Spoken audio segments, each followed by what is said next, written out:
Tomb Raider is a game that no one cares about. Sure, that's just me projecting with no substance to back me up whatsoever, but I feel it's true, or at least it's true for those I associate myself with. But recently the game was Epic's free game of the week, and I was able to culture myself on this wonderfully confusing series. Tomb Raider is a series I overlooked for some time. The only knowledge I had on this rather large series is the short 2 seconds it takes for Linus to show us how many FPS he can get in it. Behind me are two systems with identical specs running the same game. One would expect then for them to have the same level of performance. And honestly, through that brief window, it always just looked alright. Nothing noteworthy or eye-catching. But now it's free, or was free, and I'm broke, so today we are gonna play and thus talk about it. So you, my favorite viewer, don't have to. Unless you would like to, and then if that's the case, I'm not here to hinder that. In fact, I'm actually gonna suggest it because this game is actually enjoyable. Shadow of the Tomb Raider is an impressive mobile game on PC. I can't help but to think it's just a juiced up Temple Run. The similarities are unparalleled. I understand that Tomb Raider was a game far before Temple Run, but frankly I don't care. Temple Run was fucking cracked and Tomb Raider should be honored to be compared to it. Just kidding, I play Jetpack Joyride. Fuck Temple Run. Oh, so unnecessary. The gameplay loop is where I think this game falls short. You solve puzzles, run, climb, and swim with the occasional killing spree.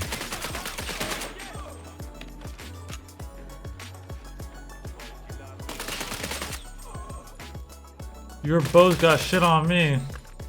Something feels wrong about killing people armed with bow and arrow with a fucking assault rifle. It feels taboo in a strange way. Sure, I could stop, but I feel that would be insulting to the warriors that died by my hand. No warrior that died in battle would want to know that I was going easy on them. That would be extremely disrespectful and belittling on my part. I'm sure that's an inspirational poster somewhere. Always give it your best. Fuck them up with technology. The main antagonist of this game is Lara Croft, who is literally the video game equivalent of Ryan Gosling. Lara Croft is a simple character with 3 moods. The Desecrator. No witnesses.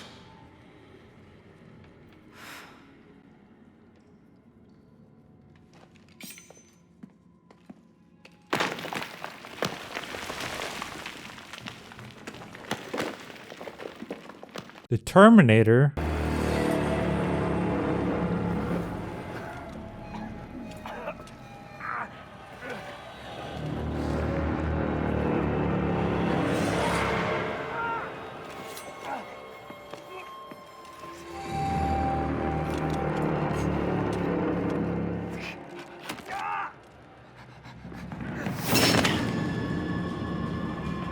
And Iron Man. Not that one, the athletic race. She's likable, attractive, and stoic, but also she's an irrational psychopath. And because of this confusing character type, throughout the story, I'm never convinced that I'm fighting for the right side, or if there even is a right side. It's an arguably weak story, but luckily she's strong enough to carry it. I feel somewhat dirty playing this game. Obviously, the main character is attractive and consistent. I'm not here to shame anyone, but maybe this consistency is a result of a waifu complex at play. I hear parasocial relationships are the new trend. Okay, and if you think about it, it's probably better to be in a parasocial relationship with a fictional character over someone who can actually reciprocate the love back. Okay, I want to make clear I'm not projecting here, I'm just speaking my mind. Fuck, that sounds copium. Nonetheless, tell me this, why is Lara Croft still the main antagonist? I understand that she's hot, and I, like many of you, would much rather look at the back of a female character than a male. But how could this be sexualized? Oh yes, it's 230 polygons of pure beauty. The 90s must have been tremendously down bad. With jokes aside, the Lara Croft from Shadow of the Tomb Raider is 32,000 polygons. This guy right here, 32,000 polygons in his face. 80,000 in total. Sure, it's fun to poke at the fact that this game was made for Coomers by Coomers, but also apparent. See, throughout the story, I was holding out hope for a little romance between Jonah and Laura. Just something to add a little dynamic to the story. I'm not asking for much, just a tiny little bit of spice to add on top. But as it turns out, this will never happen in a Tomb Raider game, or at least it won't for a while, says the writer. This is actually quite a big topic online, with many questionable comments made on forums. There are many people that seem very passionate about this topic, and I do not wish to make enemies, so let's talk about the graphics. Yeah,